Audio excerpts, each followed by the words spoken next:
Madam මට අවුරුදු 31යි හස්බන්ඩ්ට අවුරුදු 31යි. අපි දෙන්න විවාහ වුණේ ප්‍රපෝසල් එකකින්. විවාහ වෙලා මාස 8යි දැනට. විවාහ වෙලා මාසයකින් එයා රට ගියා. යන දවසේ මට දුක හිතිලා ඇඬුණා. එයාව එයාපෝට් එකට ඇරලා ආවට පස්සේ අම්මා කියනවා මන්නම් මගේ පුතා රට යනකොට මූසලකමට අඬන්නේ නැහැ කියලා. මම මුකුත්ම නොකිය හිටියා මැඩම්. අපේ අම්මා මගුල් ගෙදර දවසේදී හොටෙල් එකේදී අන්තිමට වඳිනකොට අපේ අම්මට ඇඬුණා. නැන්දම්මා දවසක කට්ටිය ඉස්සරහදී කියනවා මන්නම් අපේ දුව බඳින දවසට මූසලකමට අඬන්නේ නැහැ කියලා. මං එදත් මුකුත් නොකිය හිතේ දුක තද කරගෙන හිටියා. හස්බන්ඩ් මාස 5කට පස්සේ ගෙදර ආව. මං කිව්වා අපේ අම්මා මූසලකමට ඇඬුවා කියලා ඔයාලගේ අම්මා කිව්වා කියලා. අම්මා ඒ වෙලාවේ මං එහෙම දෙයක් කිව්වේ නැහැ කියලා ඇඟ බේරගත්තා. නැන්දම්මා මට ආදරෙන් කතා කරනවා පුතේ කියලා. ඒ වුණාට පුතාට මං ගැන කේලම් කියනවා. හැමෝටම පේන්න මාත් එක්ක හොඳට පුතේ කියලා කතා කරනවා. අපි දෙන්න කතා කරන හැමදේම හස්බන්ඩ් අම්මට කියනවා මැඩම්.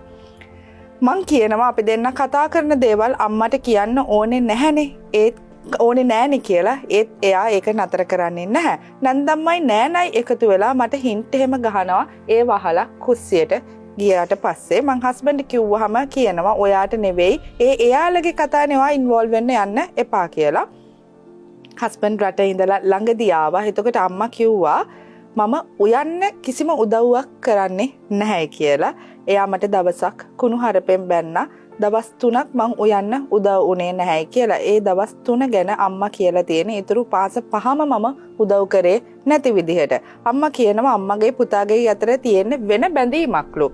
එයාලා ඔක්කොම එකතු වෙලා මට බයිනවා මම තනියම ඒ කියන ඔක්කොම දේවල් දරා ගන්නවා. අවුරුදු 50ක් යනකම් හරි කමක් නැහැලු. ළමයි හදාගෙන ඉන්නලු. අම්මා කැමති නෑ එයා ලංකාවට එනවට. හැබැයි ආපු ගමන් ළමයි ඉන්න ඕනේ කියලා තමයි කියවන්න පටන් ගන්නෙ. මං අවුරුදු 11ක් ගාමන්ට් ගියා මැඩම්. ඒ සල්ලි වලින් මම ගෙයක් ගත්තා. මං කිව්වා අපි දෙන්න වෙන රටකට යමු ඒ ගෙව විකුණන්න කියලා. අම්මා කැමති නැහැ. මං එයා එක්ක වෙන රටකට යනවට. එයා කියනවා මං උඩ පැනගෙන ලෝකෙට පේන්නලු යන්න හදන්නේ කියලා. ඒ වගේම තමයි මැඩම් එයා කැමති නැහැ ඒ ගෙදරටත්. එයාලා එතකොට අදහසක ඉන්නවා කවදා හරි ඒ දෙන්නව මහලු මඩමකට දායි කියලා. අනේ මැඩම් මගේ තුන් හිතකවත් එහෙම දෙයක් තිබුණේ නැහැ. මං කැමති එයාලත් එක්ක හරිම ආදරෙන් ඉන්න. මටම කියලා තියෙන ගේ විකුණන එකත් මෝඩකමක් කියලා මටම පස්සේ හිතුණා. අම්මයි පුතයි මාව එලෙව්වොත් මට ගිහින් ඉන්න හරි ඒ ගේ තියෙන්න ඕනේ කියලා තමයි මට මේ වගේ ප්‍රශ්න ඇතුළේද හිතුනේ කියලාත් සඳහන් කරලා තියෙනවා. අම්මා හස්බන්ඩ් කියනවා නංගි බැන්දහම නංගිව එයා ඉන්න රටට ගන්න කියලා. එයා බොන්නේ එහෙම නෑ. මට ඕනේ දෙයක් කරගන්න කියලාත් කියනවා. අම්මා ගාව තමයි සල්ලි තියෙන්නේ. මම මොනාට හරි සල්ලි ගන්නවා නම් මට කතා ගොඩාක් අහගන්න වෙනවා. පුතා එවන සල්ලි අම්මගෙන් ඉල්ල ගන්න. සල්ලි එන කාඩ් එක පවා අම්මා ගාව තමයි තියෙන්නේ. මට මැඩම් කාමරේ ඉඳන් මුකුත්ම කතා කරන්න බෑ කෝල් එකෙන්. දොර ළඟට වෙලා අම්මා අහගෙන ඉන්නවා. මං එළියට ගිහින් නිදහසේ මගේ අම්මත් එක්ක තියෙන පීඩනයක් නැති කරගන්න හරි සමහර අවස්ථාවලදී කතා කරනවා. නමුත් මැඩම් මම දැන් බොහොම සංවේදී වෙලා මට දැන් මේ තියෙන දේවල්වත් මට දරා ගන්න බැරි තත්වයක් තමයි ඇවිල්ලා තියෙන්නේ. නැන්දා මගේ මේ කතා ගොඩ නිසා සහ මේ ගවර්න්මන්ට් එකේ රැකියාවෙන් එන පීඩනයයි මේ හැමදේමත් දරා ගන්න ටිකක් අමාරුයි.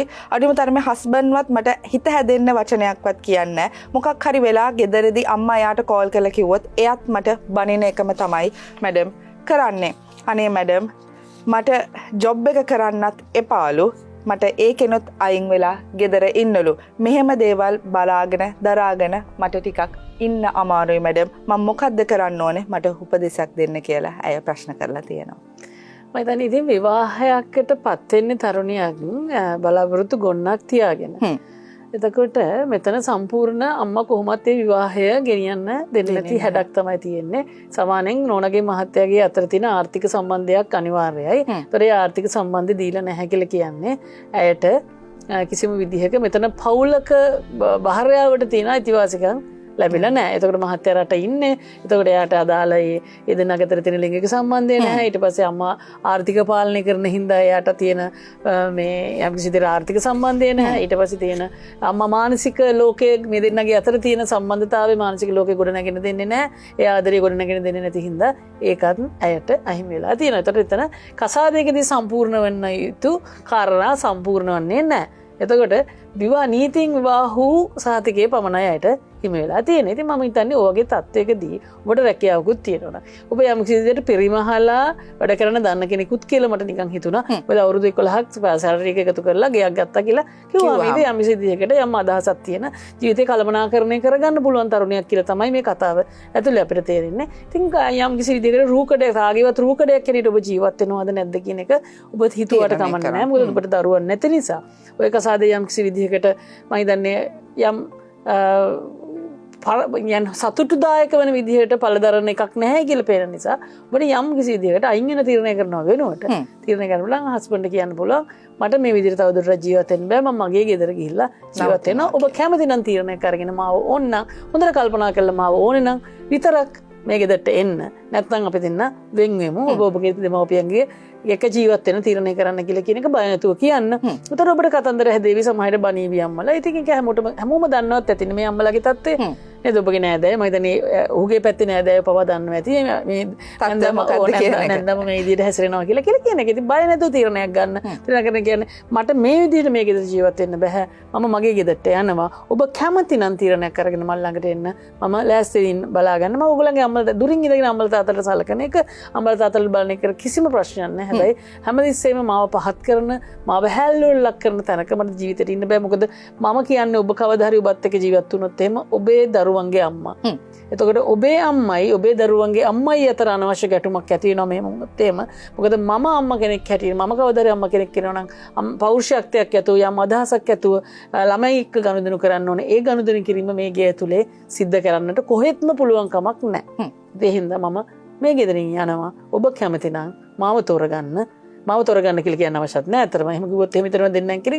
ඔබ මාත් එක්ක ජීවත් වෙන්න කැමති නම් මේ ගෙදරට එන්න. එහෙම වුණොත් අපි ඈතින් ඉඳගෙන ඔබේ දෙමව්පියන්ට සලකමු කියන කාරණාව